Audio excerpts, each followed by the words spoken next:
नमस्कार दोस्तों। आज दोस्तों हम बात करने वाले हैं अपने काले गेहूं के बारे में। काला गेहूं जो कि बिल्कुल जैविक तरीके से किया जाता है, हमने थोड़ा सा मंगाया था। सुखदेव जी ने 2 किलो सीड्स भेजा था जिसको हम तैयार कर रहे हैं। और दोस्तों इसमें हमने अभी तक क्या क्या दिया है उसकी डिटेल हम अगले वीडियो में बताएंगे। आज हम कौन कौन सी चीज़ें दे रहे हैं इसके बारे में बता रहे हैं। दोस्तों एक समस्या आती है कि जब आप जैविक तरीके से खेती करते हैं तो उसमें जो है नीलगाय आदि जो होती हैं उसके बचाव के लिए आप जो है उसमें कोई केमिकल तो डाल नहीं सकते हैं, कोई ऐसी दवा नहीं डाल सकते हैं जिससे कि नीलगाय आपके फसल को ना खाएं। तो इसलिए ऐसे खेतों में, जैविक वाले खेतों में नीलगाय की समस्या काफ़ी बनी रहती है। तो हम जो आज यूज करने जा रहे हैं इससे नीलगाय से तो बचाव हो पाएगा, इसके साथ साथ जो कोहरे का असर है उससे भी कंट्रोल होगा और ग्रोथ प्रमोटर का भी काम करेगा। और जो माइक्रो न्यूट्रिएंट्स हैं ये सब पौधे को आसानी से मिल सकेंगे जिससे कि पौधा पूरा ऑर्गेनिक तरीके से अच्छी तरह ग्रोथ करे और बढ़िया पैदावार मिले। तो दोस्तों कौन कौन सी चीज़ें दे रहे हैं ये आपको हम दिखा रहे हैं और इसके साथ हम इसको यूज करने जा रहे हैं वो भी हम दिखाएंगे। तो दोस्तों अब हम यूज करने जा रहे हैं, उसके बाद बताएंगे हमने क्या क्या दिया है और कितनी मात्रा में दिया है, जिससे आप भी इसका यूज आसानी से करके लाभ जरूर ले पाएंगे। इसमें दोस्तों हमने 2 चीज़ें यूज की हैं। एक तो हमने डाला है सागरिका की प्रति पंप हमने लगभग 30 ml मात्रा डाली है। और दूसरी चीज़ हमने डाली है सरसों की खली को तैयार किया है, उसका जो पानी होता है सरसों की खली का वो हमने यूज किया है। तो आप ये देख भी रहे होंगे, इसकी हमने सरसों की खली का जो पानी है वो आधा लीटर मात्रा ली है और बिल्कुल ऊपर का लिया है। आपको हिला करके नहीं यूज करना, तो हमने बिल्कुल ऊपर का लिया है। आधा लीटर प्रति पंप में हमने डाला है और 40 ml हमने लगभग 30 या 40 ml डाला है सागरिका।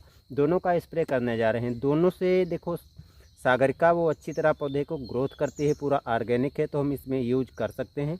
दूसरी चीज़ जो हमने लिया है सरसों की खली, तो सरसों की खली उसमें काफ़ी माइक्रो न्यूट्रिएंट्स होते हैं, उसकी भी पूर्ति हो जाएगी। इसके साथ साथ जो नीलगाय का आक्रमण होता है, जो नीलगाय हमारे गेहूं की फसल को चर कर ख़राब कर देती है, तो उससे भी बचाव हो पाएगा क्योंकि उसमें एक तीव्र बदबू आती है जिससे नीलगाय खाना बंद कर देती हैं। लेकिन जो आवारा पशु हैं उनकी रोकथाम हम इससे नहीं कर सकते हैं। तो दूसरी भी चीज़ हम यूज करने जा रहे हैं, उसको हम बताएंगे। पहले हम इसको स्प्रे कर देते हैं। जी हाँ दोस्तों, पौधे पर जब हम स्प्रे कर रहे हो तो इस बात का भी हमको ध्यान रखना है कि अच्छी तरह से पूरे पौधे पर ऊपर से नीचे तक पड़ना चाहिए, जिससे जो है पौधा एकदम पूरी सभी पत्तियों पर पड़ेगा, यानी पूरे पौधे पर ये जो हम ग्रोथ प्रमोटर और खली यूज कर रहे हैं अच्छी तरह से यूज हो जाएगी। अब हम यूज करने जा रहे हैं, ये उपलों की राख है और इसको हम इस जैविक गेहूं में डालेंगे।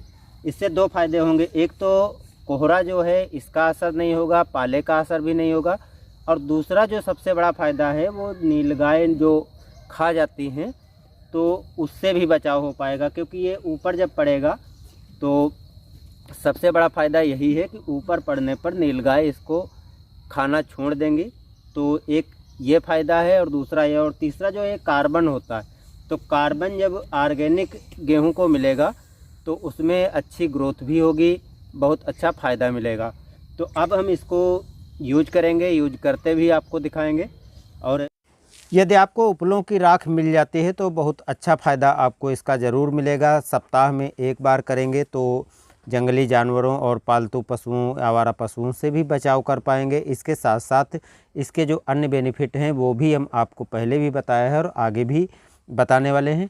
यदि आपको जंगली जानवरों से सुरक्षित अपनी फसल करनी है और उपलों की राख भी उपलब्ध नहीं होती है तो हम कुछ ऐसे उपाय बताएंगे जिससे आप यूज करके आसानी से जंगली आवारा पशुओं से बचाव कर सकते हैं। उसके लिए आप कमेंट में बताइए। यदि आपकी कमेंटें ज़्यादा आती हैं और आप चाहते हैं कि हम उस पर भी एक अच्छा वीडियो बना करके आपको जानकारी दें तो हम ये भी काम ज़रूर करेंगे। और हाँ दोस्तों, यदि अभी तक आप वीडियो देख रहे हैं और वीडियो को लाइक नहीं किया है तो वीडियो को लाइक कर दीजिए। तो सरसों की खली तो हमने यूज किया है, इस पर स्प्रे किया है, आपको दिखाया भी है।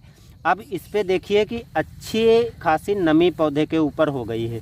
यदि आप स्प्रे किसी चीज़ का नहीं करते हैं तो ये सुबह सुबह बिल्कुल कर सकते हैं जब काफ़ी पर्याप्त मात्रा में ओस हो। और यहाँ पर हमने ओस थी काफ़ी मात्रा में, लेकिन हमने सरसों की खली का भी स्प्रे किया है। अब उसके बाद हम इस पर जो है राख को डाल देंगे। तो इस प्रकार से जब राख डालेंगे तो ये ऊपर पूरी एक लेयर सी बन जाएगी, जिससे पाले और कोहरे का भी बचाव हो पाएगा। और इसके ऊपर जब ये पूरी राख पड़ी रहेगी तो नीलगाय भी इसको खाना छोड़ देंगी। तो एक अच्छा तरीका है, आप एक ही चीज़ से 2-3 लाभ प्राप्त कर सकते हैं। और सबसे बढ़िया चीज़ है कि यदि आपको राख मिल जाती है तो इसका ज़रूर यूज कीजिए और इसका बेनिफिट आपको देखने को ज़रूर मिलेगा।